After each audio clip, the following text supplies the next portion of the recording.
সন্মানীয় শিক্ষাগুৰুসকল আৰু মৰমৰ ছাত্ৰ-ছাত্ৰীসকল, এইবাৰ 2024-25 বৰ্ষত হাইস্কুল শিক্ষান্ত পৰীক্ষাত বিজ্ঞানৰ প্ৰশ্ন কাকতত অহা এটা গুৰুত্বপূৰ্ণ প্ৰশ্ন এই প্ৰশ্নটোক লৈ বহুতৰ মাজত মতানৈক্য সৃষ্টি হৈছে। কাৰোবাৰ মতে এই PQ দণ্ডডালৰ ওপৰত প্ৰয়োগ হোৱা বলৰ দিশ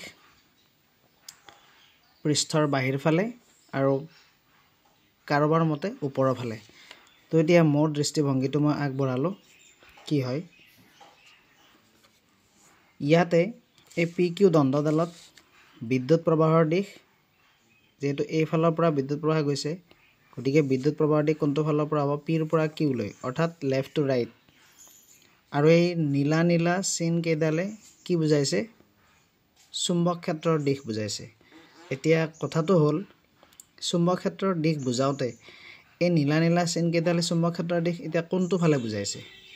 ই ওপৰৰ ফালে বুজাইছে নে এইফালে বুজাইছে? মানে তলৰ পৰা ওপৰলৈ এইটো ফালে বুজালে নে সি থিয়কৈ বুজালে? সেইটো এটা কনফিউজন। ঠিক আছে, তো এতিয়া মই ইয়াতে দুটা ছবি আঁকিছোঁ। এটা যদি চুম্বক ক্ষেত্ৰৰ দিশ এইফালৰ পৰা এইফালে হয়, মানে যদি ইফালে বুজাব লাগে তেনেহ'লে চুম্বক ক্ষেত্ৰৰ দিশ এনেকৈ থাকিব লাগিব মোৰ দৃষ্টিত।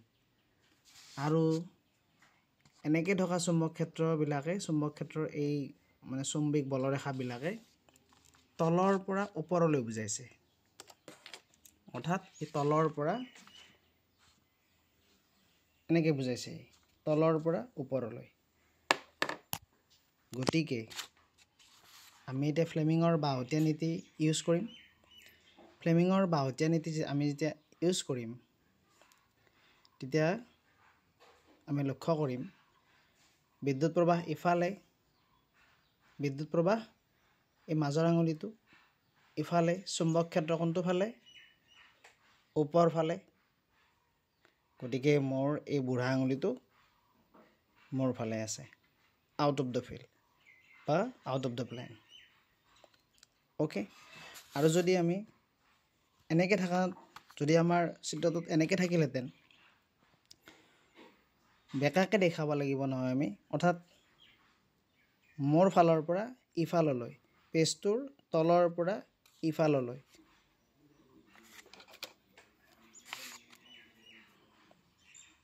এনেকৈ থকা যদি আমি বুজাওঁ, ওপৰৰ চিত্ৰটোত তলৰ পৰা ওপৰলৈ হৈ আছে, থিয়কৈ আছে, আৰু এইটো চিত্ৰত ইফালে বুজাইছে, সেইকাৰণে আমি এনেকৈ আঁকিব লাগিব, বেকাকৈ আঁকিব লাগিব। আমি নহ'লে এটা চিত্ৰতে আমি কেনেকৈ দেখাম? তেনে ক্ষেত্ৰত কি হ'ব? এতিয়া বিদ্যুৎ প্ৰবাহ কোনটো ফালে? ইফালে,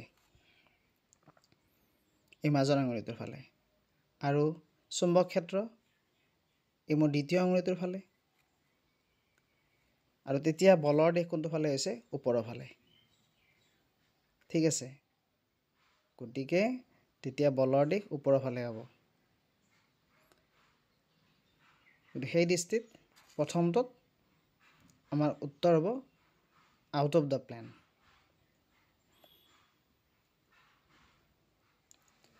এনেকুৱা হ'ব।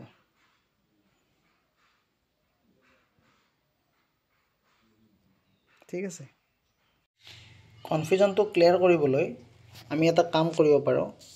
ধৰা এই পেজটো আমাৰ এনেকৈ প্লেনত আছে, ইয়াক আমি কি কৰিব পাৰোঁ?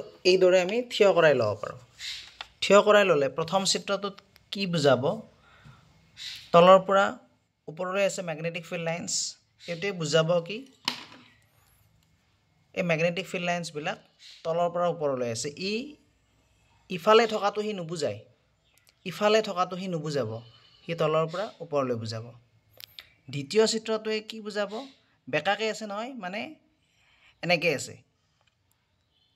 চোৱা, এই ৰেখাকেইডাল, এই চৌম্বিক বলৰেখাবিলাক বেকাকৈ থকা মানে ইয়াৰ পৰা ইফালে থকা বুজায়। ইয়াতে বেছি ক্লিয়াৰ হৈছে এইটো, হয়নে নহয়? তো এতিয়া এই কথাখিনি আমি টেক্সট বুকত থকা এটা প্ৰশ্নত আমি এপ্লাই কৰিব পাৰোঁ ইয়াতে কি কৈছে আমাক টেক্সট বুকত আমাক এটা প্ৰশ্ন দিয়া আছে ইয়াতে এই লেফ্ট টু ৰাইট চম্বিক বলৰেখাবিলাক দিয়া আছিল আমাক তাৰপিছত ইলেক্ট্ৰনৰ প্ৰবাহ দিছিল এইটো গতিকে ইলেক্ট্ৰনৰ প্ৰবাহৰ বিপৰীত ফালে বিদ্যুৎ প্ৰবাহ হ'ব তো তেনে ক্ষেত্ৰত সেই ইলেক্ট্ৰনটোৰ ওপৰত মানে যেটো বলে ক্ৰিয়া কৰিব সেই বলৰ দিশ কি হ'ব আমাক সেইটো আমাক লাগিছিল ঠিক আছে তো সেইটোৰ এনসাৰ মই যিখিনি কথা ক'লো সেইখিনি এপ্লাই কৰি আমি শুদ্ধ উত্তৰটো আমি পাব পাৰো তো কেনেকৈ পাম ইয়াতে আমি এতিয়া চাম চম্বিক আমি এইটো প্ৰশ্ন উত্তৰ কৰিম চম্বিক বলৰেখাৰ দিশ কোনটো ফালে ইফালে মানে নহয় তাৰ পিছত আমাক কি কৈছে বিদ্যুৎ প্ৰবাহৰ দিশ কোনটো ফালে আছে ওপৰৰ ফালে আছে চম্বিক বলৰেখাৰ দিশ ইফালে বিদ্যুৎ প্ৰবাহৰ দিশ এই মাজৰ আঙুলিটোৰ ফালে গতিকে এই বুঢ়া আঙুলিটো মোৰ কোনটো ফালে আছে into the plane into the page হৈ আছে এনসাৰ কি আছিল আমাৰ ইনটু দা পেজ আছিল হয়নে নহয় এই পেজটো যদি মই এনেকৈ থিয় কৰাই লওঁ এই পেজটো যদি মই এইদৰে থিয় কৰাই লোৱাৰ ফলত আমাৰ কনসেপ্টখিনি এতিয়া ক্লিয়াৰ হৈ যাব ম্যাগনেটিক ফিল্ড ইফালে বিদ্যুৎ প্ৰবাহ ওপৰৰ ফালে তেতিয়া মোৰ এই বুঢ়া আঙুলিটো কোনটো ফালে আছে মানে এতিয়া পেজটোৰ ভিতৰ ফালে আছে নে নাই ঠিক আছে আশা কৰোঁ এই গোটেইখিনি কথাৰ পিছত এই কোৱেশ্চনটো সম্পৰ্কে থকা যিখিনি ডাউট সেইখিনি ক্লিয়াৰ হ'ব আৰু মোৰ ভুলো হ'ব পাৰে বাৰু কোনো বিজ্ঞ লোকে কথাখিনি যুক্তি সহকাৰে দেখুৱাই দিলে হ'ল আৰু মোক ক্ষমা কৰি দিলে হ'ল ধন্যবাদ